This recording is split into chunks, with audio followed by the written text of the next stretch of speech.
असकुद notice case की समाअत supreme court का 9 रुकनी bench टूट गया। अहम खबर से आपको आगाह करे हैं। असकुद नोटिस केस की समाअत सुप्रीम कोर्ट का 9 रुकनी बेंच टूट गया है। आपको ताज़ा तरीन सूरत हाल से अपडेट कर रहे हैं।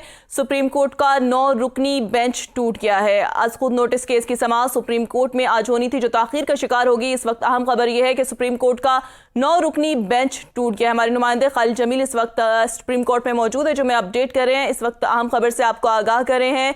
सुप्रीम कोर्ट का 9 बेंच टूट गया है। पंजाब और केपी इंतखाबात की तारीख से मुतल्लिक असकुद नोटिस केस की समाअत सुप्रीम कोर्ट में जो ताखीर का शिकार हुई थी, इस वक्त सुप्रीम कोर्ट का 9 रुकनी बेंच टूट गया है। 2 जजेस के ऊपर एतराजात भी आए थे, जिसके बाद सुप्रीम कोर्ट का 9 रुकनी बेंच टूट गया है। अपडेट करें आपको सुप्रीम कोर्ट की ताज़ा सूरत हाल के हवाले से। पंजाब और केपी इंतखाबात की तारीख से मुतालिक असकुद नोटिस केस की समाअत सुप्रीम कोर्ट में समाअत ताखीर का शिकार हुई, जिसके बाद सुप्रीम कोर्ट का 9 रुकनी बेंच टूट गया है।